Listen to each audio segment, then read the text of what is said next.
নমস্কার বন্ধুরা, আবার নতুন একটা রেসিপি নিয়ে চলে আসলাম। আজকে বানাবো পেঁপের মুরাব্বা। তো চলো রেসিপিটা শুরু করা যাক। কিভাবে আজকে আমি পেঁপের মুরাব্বা বানাবো। তো সবার প্রথমে আমি এখানে একটা নিয়েছি গোটা পেঁপে, আর পেঁপেটা এটা আমাদের বাড়ির গাছের থেকে পাড়িয়ে নিয়েছিলাম। এবার এটাকে খুব ভালো করে ছুলে নেব, তারপর টুকরো টুকরো করে কেটে নেব।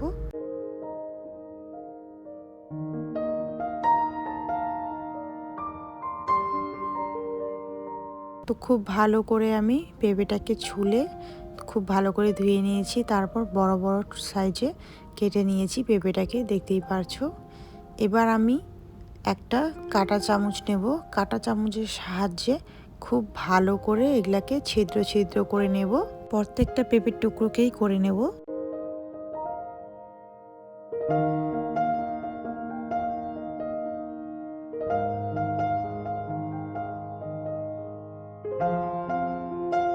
ঠিক এইভাবে একটা কাঁটা চামচের সাহায্যে ছিদ্র করে নিতে হবে বন্ধুরা, দেখতেই পারছো, যাতে করে পুরোটাই খুব ভালোভাবে ছিদ্র করা হয়ে যায়।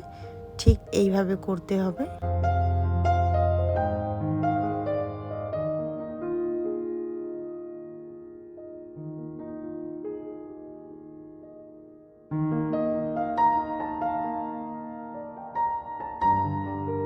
এক পাশটা ছিদ্র করা হয়ে গেছে, এবার আরেক পাশটা করে নেব।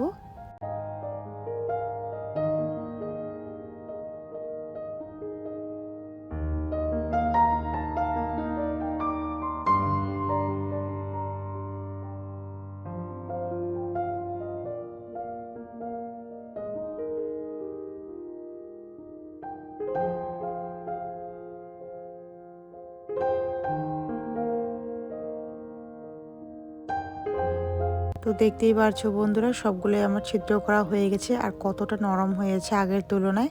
এবার এখানে একটা বাটির মধ্যে জল নিয়েছি, এবার বাটির মধ্যে সব কটা পেঁপেকে দিয়ে দেবো। এখানে দিয়ে খুব ভালো করে ধুয়ে চেপে চেপে তুলে নেব জলটাকে ছাড়িয়ে।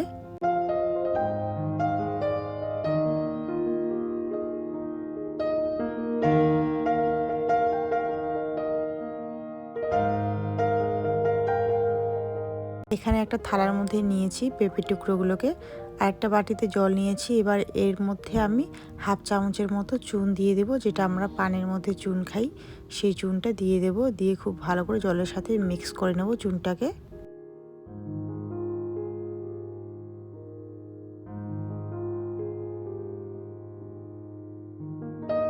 এবার এই জলের মধ্যে আমি পেঁপের টুকরোগুলোকে দিয়ে দেব।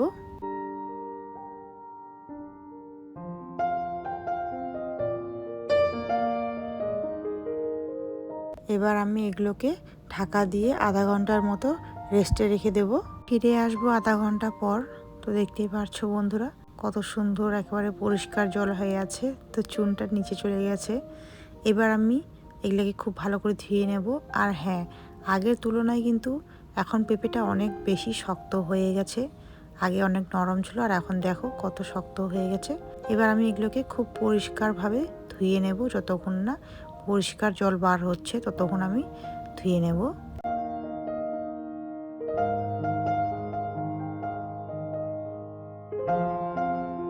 তো খুব ভালো করে আমি পেঁপেগুলোকে ধুয়ে নিয়েছি বন্ধুরা, দেখতেই পারছো একদম পরিষ্কার জল বার হয়ে গেছে। এবার পেঁপের টুকরোগুলোকে আমি খুব ভালো করে চেপে চেপে তুলে নেব একটা থালার মধ্যে।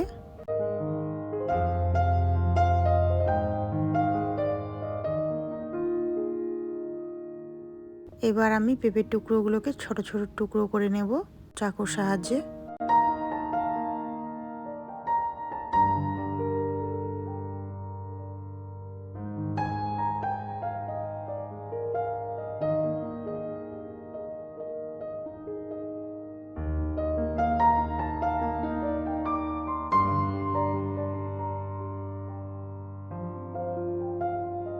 তো দেখতেই পাচ্ছো বন্ধুরা, সবগুলোকে আমি ছোট ছোট টুকরো করে নিয়েছি। এবার এগুলোকে আমি সেদ্ধ করে নেব গরম জলের মধ্যে।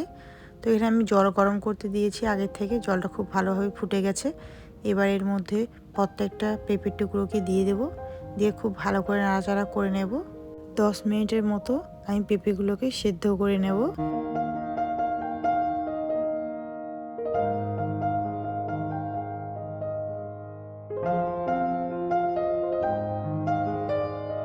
পেঁপেগুলো খুব ভালোভাবে সিদ্ধ করা হয়ে গেছে, 10 মিনিটের মতো আমি সিদ্ধ করে নিয়েছি। এবার আমি এগুলোকে জল থেকে তুলে নেব। এবার একটা কড়াইয়ের মধ্যে দিয়ে দেব সেই পেঁপের টুকরোগুলোকে। এবার এর মধ্যে আমি নিয়ে নেব চিনি। আমি 2 বাটির মতো চিনি নিয়েছি, আর এর মধ্যে কোনো জল দেব না। এবার আমি চিনি আর পেঁপেটাকে খুব ভালো করে মিক্স করে নেব। আর যেহেতু আমি এখানে জল দিব না, পেঁপেগুলো একটু গরম আছে, সেই জন্য আস্তে আস্তে নাড়তে নাড়তে আপন থেকেই চিনিটা গলে জল বার হয়ে আসবে।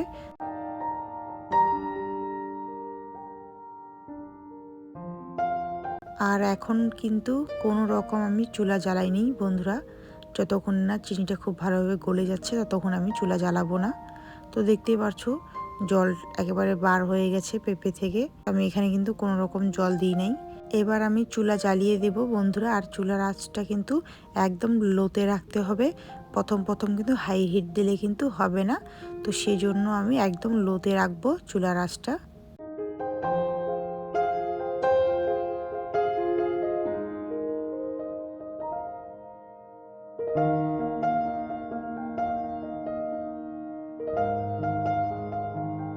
এবার এর মধ্যে দিয়ে দেবো 2-3টা এলাচ। এলাচটাকে আমি ফাটিয়ে দিয়েছি যাতে করে একটা খুব সুন্দর ফ্লেভার আসে, সেই জন্য। এবার আমি এটাকে ঢেকে দেব 2-3 মিনিটের মতো।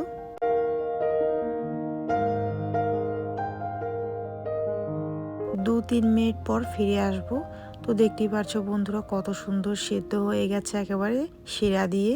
আর এটা কিন্তু খুব ভালোভাবে শিরাটা কিন্তু ভিতরে ঢুকে গেছে পেঁপের। তো দেখতেই পাচ্ছো চিনিটা একেবারে শুকিয়ে যাচ্ছে, আর কড়াইয়ের গায়ে কিন্তু চিনি লেগে যাচ্ছে।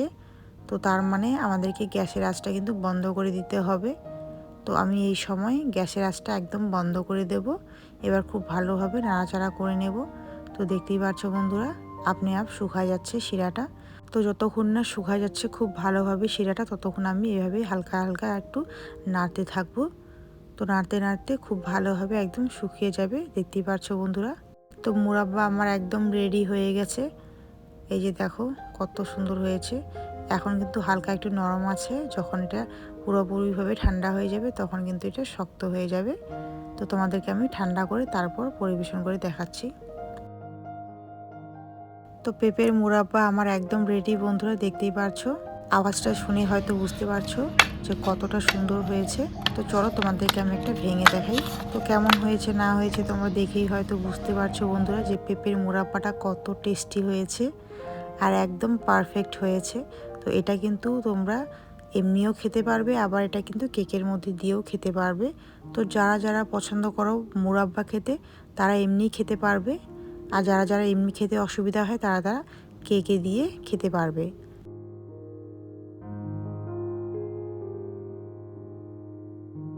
তো চলো আরেকটা ভেঙে দেখাচ্ছি।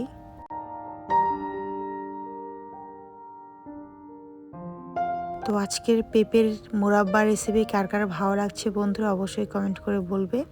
আর যদি ভালো লেগে থাকে তাহলে অবশ্যই লাইক দিয়ে পাশে থাকবে। আজকের জন্য এতটুকুই ভিডিও, দেখা হচ্ছে পরবর্তী ভিডিওতে। সবাই ভালো থাকবে, সুস্থ থাকবে।